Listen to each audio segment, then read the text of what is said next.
2 Samuel 16.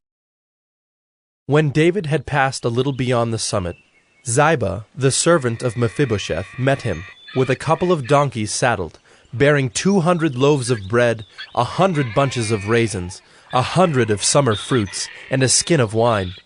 And the king said to Ziba, "Why have you brought these?" Ziba answered, "The donkeys are for the king's household to ride on, the bread and summer fruit for the young men to eat, and the wine for those who faint in the wilderness to drink." And the king said, "And where is your master's son?"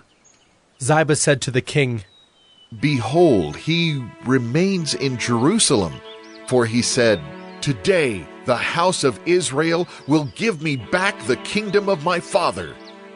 Then the king said to Ziba, "Behold, all that belonged to Mephibosheth is now yours." And Ziba said, "I pay homage. Let me ever find favor in your sight, my lord, the king." When King David came to Bahurim, there came out a man of the family of the house of Saul, whose name was Shimei, the son of Gera. And as he came, he cursed continually.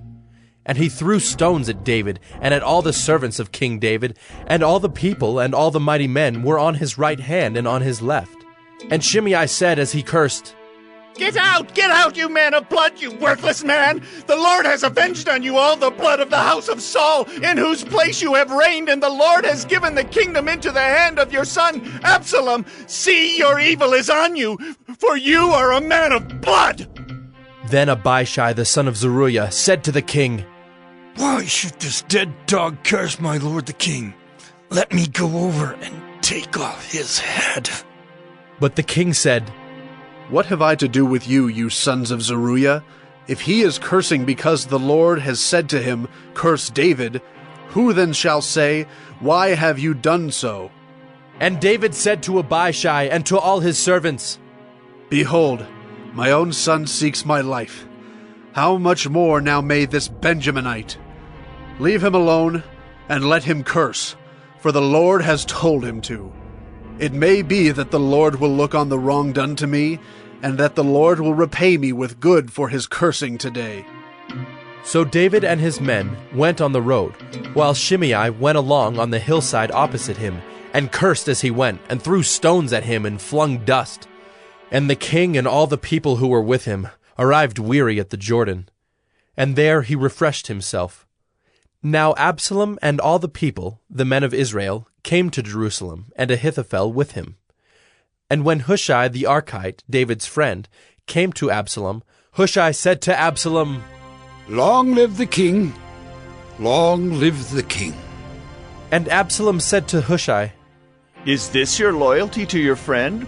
Why did you not go with your friend?"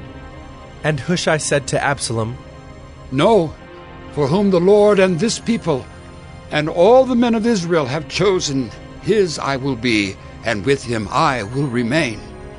And again, whom should I serve? Should it not be his son?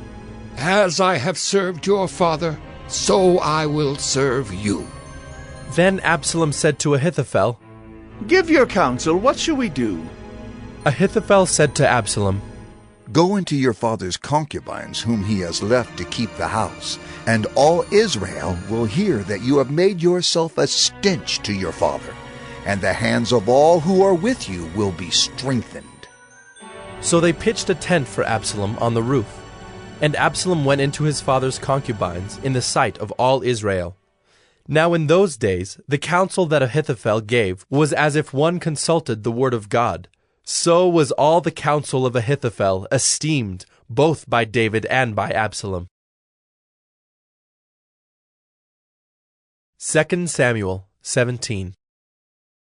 Moreover, Ahithophel said to Absalom, "Let me choose 12,000 men, and I will arise and pursue David tonight. I will come upon him while he is weary and discouraged, and throw him into a panic. And all the people who are with him will flee. I will strike down only the king, and I will bring all the people back to you as a bride comes home to her husband. You seek the life of only one man, and all the people will be at peace." And the advice seemed right in the eyes of Absalom and all the elders of Israel. Then Absalom said, Call Hushai the Archite also, and let us hear what he has to say. And when Hushai came to Absalom, Absalom said to him, Thus has Ahithophel spoken. Shall we do as he says? If not, you speak. Then Hushai said to Absalom, This time the counsel that Ahithophel has given is not good. Hushai said, You know that your father and his men are mighty men, and that they are enraged like a bear robbed of her cubs in the field. Besides, your father is expert in war. He will not spend the night with the people. Behold, even now he has hidden himself in one of the pits or in some other place.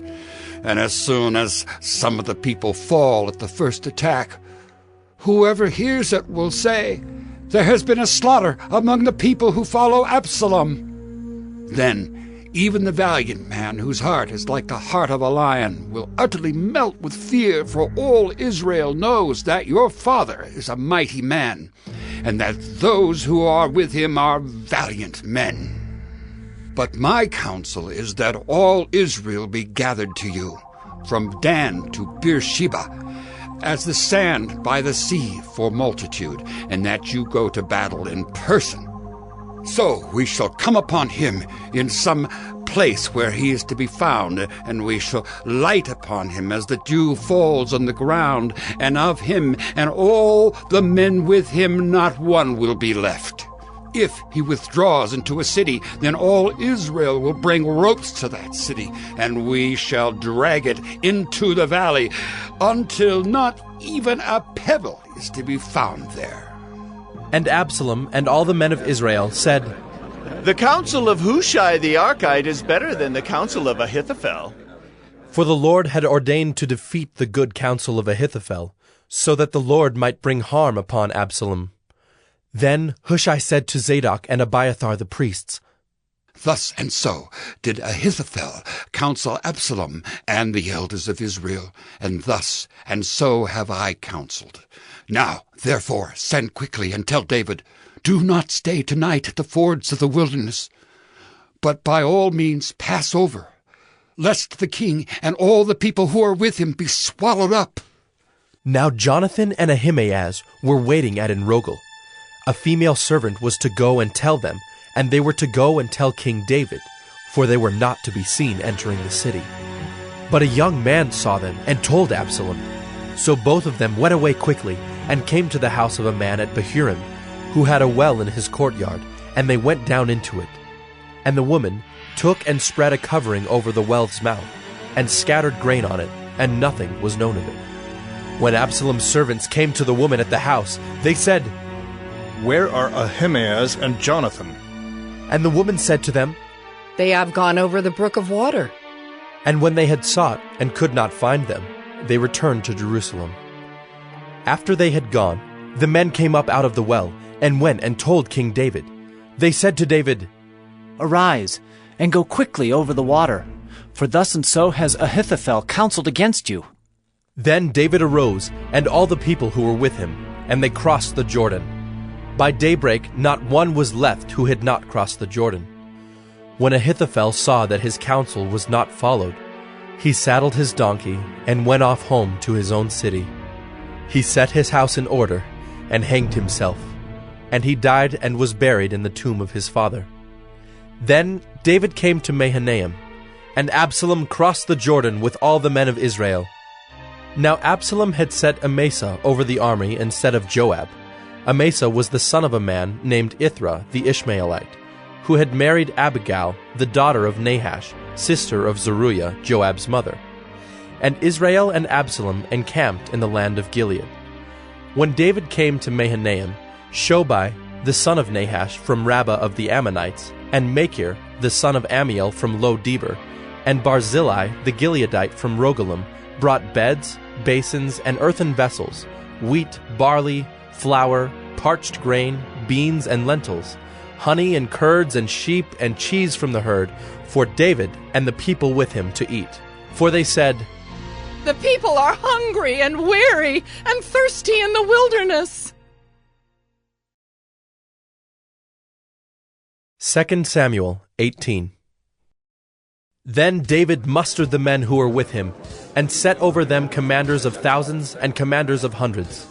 And David sent out the army, 1/3 under the command of Joab, 1/3 under the command of Abishai the son of Zeruiah, Joab's brother, and 1/3 under the command of Ittai the Gittite.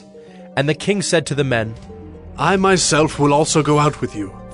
But the men said, You shall not go out, for if we flee, they will not care about us. If half of us die, they will not care about us. But you are worth 10,000 of us. Therefore it is better that you send us help from the city. The king said to them, Whatever seems best to you, I will do. So the king stood at the side of the gate, while all the army marched out by hundreds and by thousands. And the king ordered Joab and Abishai and Ittai, Deal gently, for my sake, with the young man Absalom. And all the people heard when the king gave orders to all the commanders about Absalom. So the army went out into the field against Israel, and the battle was fought in the forest of Ephraim. And the men of Israel were defeated there by the servants of David, and the loss there was great on that day, 20,000 men. The battle spread over the face of all the country, and the forest devoured more people that day than the sword. And Absalom happened to meet the servants of David. Absalom was riding on his mule, and the mule went under the thick branches of a great oak, and his head caught fast in the oak, and he was suspended between heaven and earth, while the mule that was under him went on. And a certain man saw it, and told Joab, Behold, I saw Absalom hanging in an oak. Joab said to the man who told him, What? You saw him? Why then did you not strike him there to the ground? I would have been glad to give you 10 pieces of silver and a belt. But the man said to Joab, Even if I felt in my hand the weight of 1,000 pieces of silver, I would not reach out my hand against the king's son.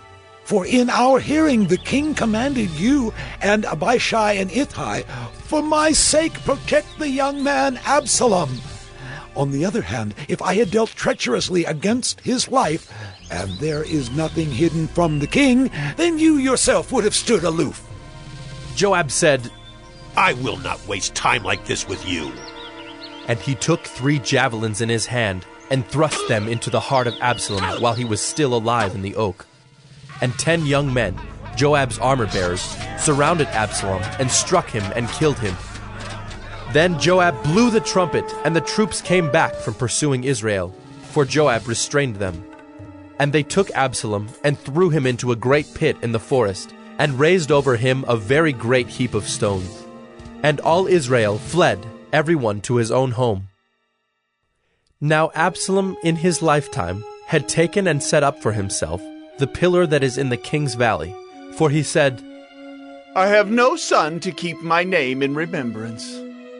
He called the pillar after his own name, and it is called Absalom's monument to this day. Then Ahimaaz the son of Zadok said, Let me run and carry news to the king that the Lord has delivered him from the hand of his enemies. And Joab said to him, You are not to carry news today. You may carry news another day, but today you shall carry no news, because the king's son is dead. Then Joab said to the Cushite, Go, tell the king what you have seen. The Cushite bowed before Joab and ran.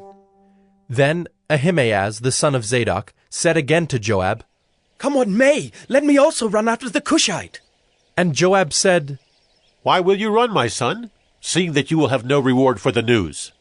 Come what may, he said, I will run. So he said to him, Run! Then Ahimaaz ran by the way of the plain, and outran the Cushite. Now David was sitting between the 2 gates, and the watchman went up to the roof of the gate by the wall. And when he lifted up his eyes and looked, he saw a man running alone. The watchman called out and told the king. And the king said, If he is alone, there is news in his mouth. And he drew nearer and nearer.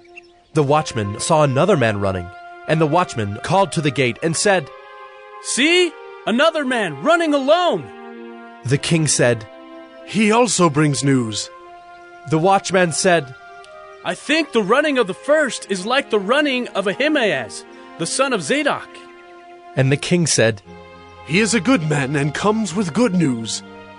Then Ahimaaz cried out to the king, All is well. And he bowed before the king with his face to the earth, and said, Blessed be the Lord your God, who has delivered up the men who raised their hand against my lord the king. And the king said, Is it well with the young man Absalom? Ahimaaz answered, When Joab sent the king's servant, your servant, I saw a great commotion, but I do not know what it was. And the king said, Turn aside and stand here. So he turned aside and stood still. And behold, the Cushite came, and the Cushite said, Good news for my lord the king, for the Lord has delivered you this day from the hand of all who rose up against you. The king said to the Cushite, Is it well with the young man Absalom? And the Cushite answered, May the enemies of my lord the king and all who rise up against you for evil be like that young man. And the king was deeply moved, and went up to the chamber over the gate, and wept. And as he went, he said, Oh, my son Absalom, my son Absalom. Would I had died instead of you, O Absalom, my son, my son!